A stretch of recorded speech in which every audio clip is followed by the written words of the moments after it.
بسم اللہ الرحمن الرحیم۔ دوستو، حضرت عبداللہ کی وفات کے بعد حضور صلی اللہ علیہ وسلم کی پیدائش۔ حضرت عبداللہ کی وفات کے بعد حضرت آمنہ پر ایسا صدمہ لگا کہ وہ اکثر خاموش ہی رہتی تھیں، کسی سے بھی بات نہ کرتیں، بہت خاموش اور گمسم سی رہتی تھیں۔ انہوں نے خود کے لیے جینا ہی چھوڑ دیا تھا۔ صرف پیٹ میں ایک بچہ تھا جس کی خاطر انہوں نے خود کو قربان کر دیا تھا، اور اپنے آپ کو سمجھایا کرتی تھیں کہ اے آمنہ، اب تمہاری سب سے بڑی امید تمہارا یہ بچہ ہے، تمہیں اس کے لیے جینا ہے، تم پریشان نہ ہو، اللہ تمہیں اکیلا نہیں چھوڑے گا۔ شوہر کو یاد کر کے حضرت آمنہ بہت رویا کرتی تھیں۔ وقت گزرتا گیا، دن ہفتے بن گئے اور ہفتے مہینے بن گئے۔ حضور صلی اللہ علیہ وسلم اپنی ماں کے پیٹ میں 9 مہینے کی مدت پوری کر رہے تھے۔ حضرت آمنہ فرماتی ہیں کہ جب میرا بچہ میرے پیٹ میں تھا تو میں بڑی عجیب چیزیں دیکھتی تھیں۔ اگر میں گھر سے باہر نکلتی تو بادل کا ایک سایہ میرے اوپر آ جاتا اور مجھے دھوپ نہ لگتی۔ اگر میں پانی بھرنے کے لیے زمزم کے کنویں کی طرف جاتی تو راستے میں جتنے پیڑ ہوتے ان کی ٹہنیاں میرے سامنے جھک جاتیں، جیسے مجھے سلام کر رہی ہوں۔ میں حیران تھی کہ آخر یہ سب میرے ساتھ کیوں ہو رہا ہے، اور جب زمزم کے کنویں کے پاس پہنچتی تو نیچے کا پانی اپنے آپ اوپر آنے لگتا اور بالکل اوپر مڈیر تک آ جاتا کہ میں اپنے ہاتھوں ہی میں بالٹی پکڑ کر پانی بھر لیتی تھی۔ مکہ کی عورتیں مجھے زمزم کے کنویں کے پاس کھڑا رکھتیں اور مجھے جانے نہیں دیتی تھیں۔ وہ کہتی تھیں کہ اے آمنہ، تم تھوڑی دیر اور کھڑی رہو، ورنہ تمہارے جانے سے یہ پانی ابھی نیچے چلا جائے گا اور پھر ہمیں بھرنے میں بہت تکلیف ہوگی۔ اسی طرح حضرت آمنہ فرماتی ہیں کہ میں عورتوں سے سنا کرتی تھی کہ جب پیٹ میں بچہ ہوتا ہے تو ماں کو بہت زیادہ تکلیف جھیلنی پڑتی ہے، کبھی ہاتھ پیروں میں درد، کبھی سر میں درد، کبھی الٹی ہونا، کبھی بخار ہونا اور کبھی چڑچڑاپن آنا۔ یہ ساری باتیں سن کر مجھے اپنے بارے میں بڑی حیرانی ہوتی تھی کہ مجھے تو ان 9 مہینوں میں کوئی بھی ایسی تکلیف دیکھنے کو نہ ملی، یہاں تک کہ جب تک میرا بچہ میرے پیٹ میں رہا تو میرے سر میں درد تک نہیں ہوا۔ اسی طرح حضرت آمنہ کو بڑے عجیب خواب بھی نظر آتے تھے۔ وہ فرماتی ہیں کہ جب میں رات کو سوتی تو مجھے خواب میں نظر آتا کہ میرے جسم کے اندر سے ایک نور نکلا ہے اور اس نے ساری دنیا کو روشن کر دیا ہے۔ یہ سب دیکھ کر مجھے یقین ہو چکا تھا کہ میرے پیٹ میں جو بچہ ہے وہ کوئی عام انسان نہیں ہے۔ حضور صلی اللہ علیہ وسلم کے دادا حضرت عبد المطلب دن رات کعبے کے پاس جا کر اس کا غلاف پکڑ کر اللہ سے رو رو کر دعائیں کرتے تھے کہ یا اللہ، میرا بیٹا عبداللہ تو اب اس دنیا میں نہیں رہا، لیکن اس کے گھر ایک بچے کی پیدائش ہونے والی ہے۔ یا اللہ، اس بچے کی حفاظت فرمانا اور میرے عبداللہ کی نسل باقی رکھنا۔ حضور صلی اللہ علیہ وسلم کے سارے چچا اسی انتظار میں رہتے کہ میرے بھائی عبداللہ کے گھر بچہ کب پیدا ہوگا۔ یہودیوں کی کتاب تورات میں لکھا ہوا تھا کہ جب آخری نبی آئے گا تو اس کے پیدا ہونے سے 10 دن پہلے آسمان پر ایک لال رنگ کا ستارہ نکل کر چمکنے لگے گا۔ تو جب حضور صلی اللہ علیہ وسلم کی پیدائش کے 10 دن بچے تو آسمان پر وہ ستارہ نکل آیا۔ اسے دیکھ کر یہودیوں میں بھگدڑ مچ گئی اور ان کے عالموں نے سارے یہودیوں کو جمع کیا اور کہا کہ دیکھو، آسمان پر لال تارہ چمکنے لگا ہے، اس کا مطلب ہے کہ وہ آخری نبی آنے والا ہے۔ جا کر معلوم کرو کہ اس وقت مدینہ میں کس کے یہاں لڑکے کی پیدائش میں 10 دن بچے ہیں۔ یہودیوں نے جا کر مدینہ میں معلوم کیا تو وہاں بہت سی عورتیں حمل سے تھیں، ان کے پیٹ میں بچہ تھا، لیکن ابھی کسی کا وقت قریب نہیں آیا تھا۔ کسی کے 2 مہینے باقی تھے تو کسی کے 4 مہینے۔ ان یہودیوں نے آ کر اپنے عالموں کو بتایا کہ مدینہ میں ایسا کوئی بچہ پیدا ہونے والا نہیں۔ تو ان کے عالموں نے کہا کہ اب مکہ میں جا کر دیکھو۔ تو سارے یہودی مکہ پہنچے اور آ کر معلوم کیا کہ یہاں کسی کے گھر بچے کی پیدائش ہونے والی ہے۔ لوگوں نے بتایا کہ ہاں، یہ مکہ میں 5 ایسی عورتیں ہیں کہ جن کے گھر بچے کی پیدائش ہونے والی ہے۔ تو ان یہودیوں نے کہا کہ نہیں، ایسے بچے کی پیدائش کی جس کا باپ وفات پا چکا ہو۔ تو لوگوں نے بتایا کہ ہاں، عبد المطلب کا پوتا پیدا ہونے والا ہے۔ اس بچے کے باپ عبداللہ کی ابھی کچھ مہینے پہلے وفات ہو گئی تھی۔ یہ سن کر یہودیوں کی ہائے نکل گئی اور وہ سب روتے چلاتے اپنے عالموں کے پاس پہنچے۔ اور کہا کہ ہائے افسوس، آج نبوت یہودیوں سے نکل کر مکہ والوں میں پہنچ چکی ہے۔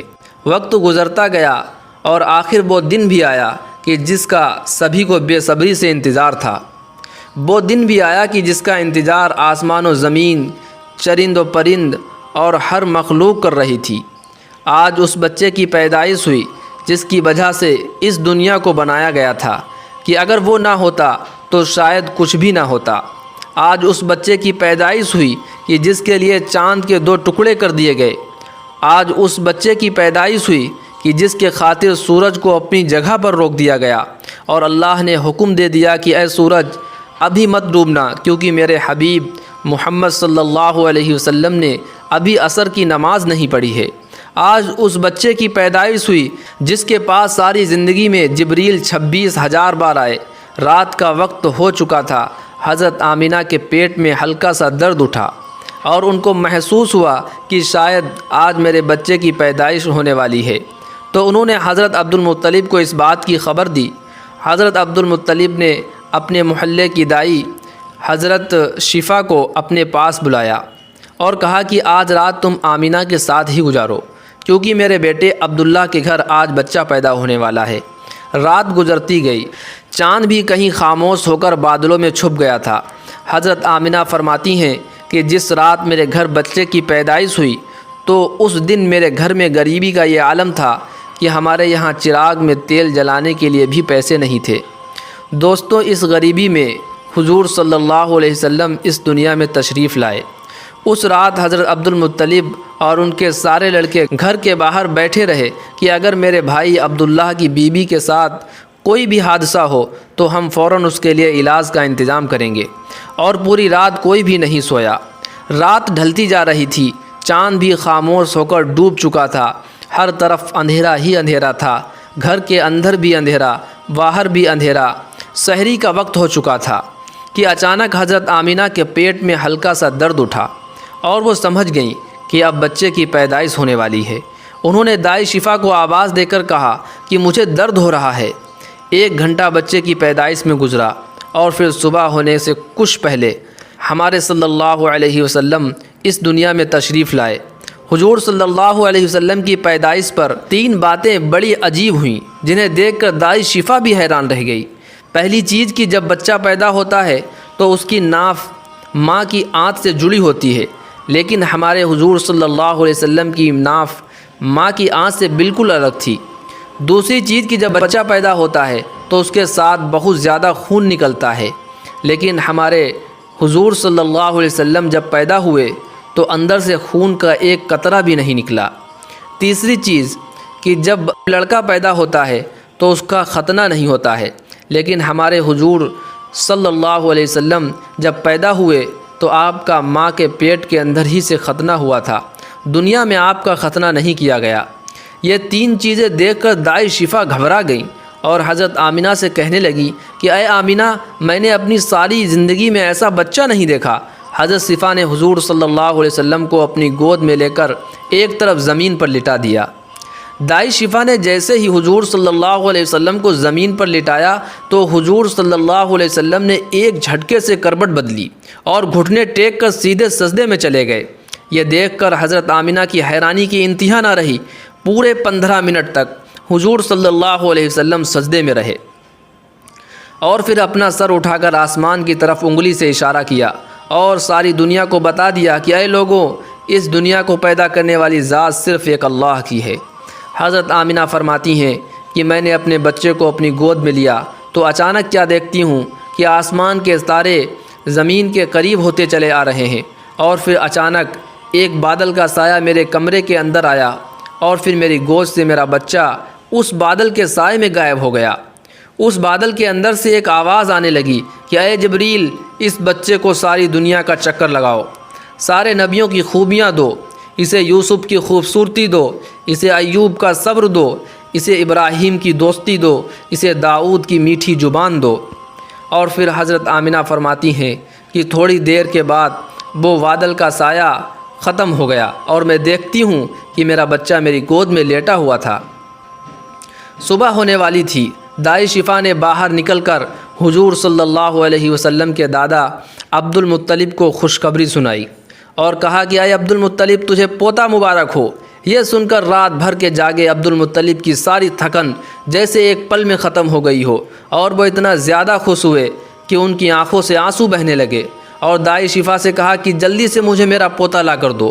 دائی شفا جیسے ہی حضور صلی اللہ علیہ وسلم کو باہر لے کر کے آئیں تو نظر پڑتے ہی سب کے ہوش اڑ گئے کہ اس قدر خوبصورت بچہ آمینہ کے گھر پیدا ہوا ہے۔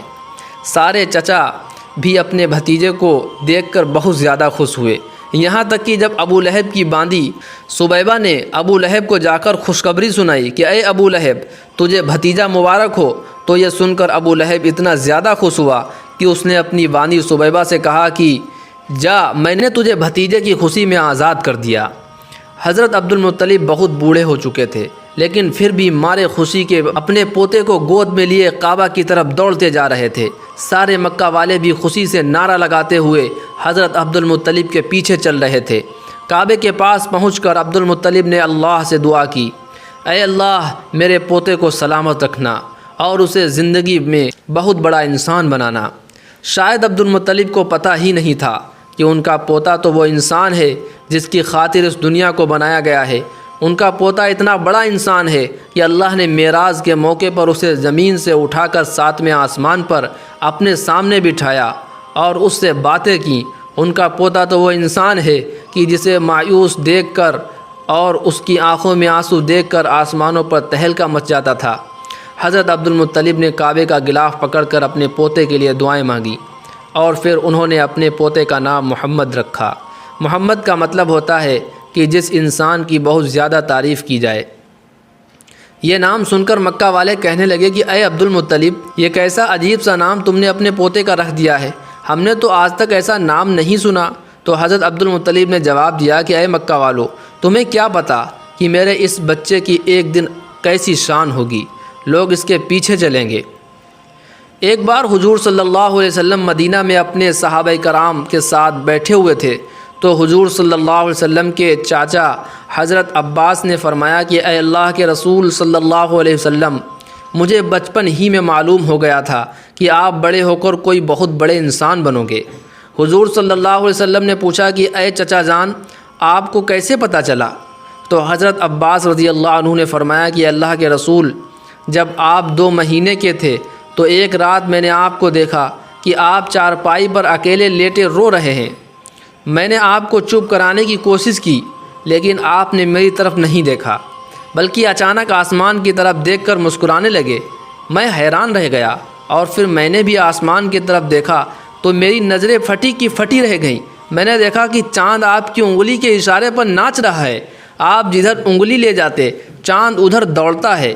یہ منظر دیکھ کر میں سمجھ گیا کہ آپ کوئی عام انسان نہیں ہے۔ حضور صلی اللہ علیہ وسلم نے فرمایا کہ ہاں میرے چچا جان، آپ صحیح فرما رہے ہیں کہ بچپن میں چاند مجھے کہانیاں سناتا تھا، میرے ساتھ کھیلتا تھا اور مجھے رونے نہیں دیتا تھا۔ سبحان اللہ۔ دوستو، ایسے تھے ہمارے نبی کہ جن کے گھر میں اتنی غریبی تھی کہ ان کی ماں اپنے اس یتیم بچے کے لیے ایک کھلونا تک نہیں خرید سکتی تھی، تو اللہ نے چاند ہی کو حکم دے دیا کہ اے چاند تم میرے محبوب کے لیے کھلونا بن جاؤ اور اسے رونے مت دینا۔ حضور صلی اللہ علیہ وسلم کی جس دن پیدائش ہوئی تو اس دن دنیا میں جتنے بھی بت تھے وہ سب زمین پر اوندھے منہ گر پڑے۔ ایران کے بادشاہ کے دربار میں 1000 سال سے ایک آگ جل رہی تھی، وہ لوگ آگ کی پوجا کیا کرتے تھے۔ حضور صلی اللہ علیہ وسلم کی جس وقت پیدائش ہوئی تو ایک دم وہ آگ بجھ گئی، اور اس بادشاہ نے اپنے محل میں اپنی شکل کے 14 لاٹیں بنوا رکھی تھیں۔ حضور صلی اللہ علیہ وسلم کی پیدائش پر وہ ساری لاٹیں دھڑام سے زمین پر جا کر گریں۔ اگلے دن دوپہر کے وقت ایک یہودی آدمی اپنا کچھ سامان بیچنے کے لیے مکہ آیا ہوا تھا، تو اس نے آسمانوں پر دیکھا تو اسے وہ ساری نشانیاں دکھنے لگیں جو آخری نبی کے پیدا ہونے کی نشانیاں تھیں۔ تو اس نے مکہ والوں سے پوچھا کہ کیا آج کسی کے یہاں کوئی بچہ پیدا ہوا ہے؟ تو لوگوں نے بتایا کہ ہاں فلاں فلاں عورت کے یہاں لڑکا ہوا ہے۔ اس یہودی نے کہا کہ نہیں، ایسا بچہ کہ جس کا باپ نہ ہو۔ تو لوگوں نے بتایا کہ ہاں عبد المطلب کا پوتا پیدا ہوا ہے۔ اس یہودی نے کہا کہ مجھے چل کر دکھاؤ، میں اس بچے کو دیکھنا چاہتا ہوں۔ پھر وہ یہودی حضرت آمینہ کے گھر پہنچا اور حضور صلی اللہ علیہ وسلم کو اپنی گود میں لیا، اور پھر پلٹ کر حضور صلی اللہ علیہ وسلم کی پیٹھ کو دیکھا تو اس کی چیخیں نکل پڑیں، کیونکہ حضور صلی اللہ علیہ وسلم کی پیٹھ پر نبی ہونے کی مہر لگی ہوئی تھی۔ جب اس یہودی نے نبوت کی مہر دیکھی تو وہ روتا ہوا کہنے لگا کہ ہائے افسوس، آج یہودیوں کے ہاتھ سے نبوت نکل گئی، اب ان کی بربادی بہت قریب ہے۔ دوستو، اس کے آگے کا قصہ اگلے پارٹ میں اور اگلے ویڈیو میں اپلوڈ کیا جائے گا۔ اسی طرح کے اسلامک ویڈیوز کے لیے ہمارے چینل کو سبسکرائب کر لیں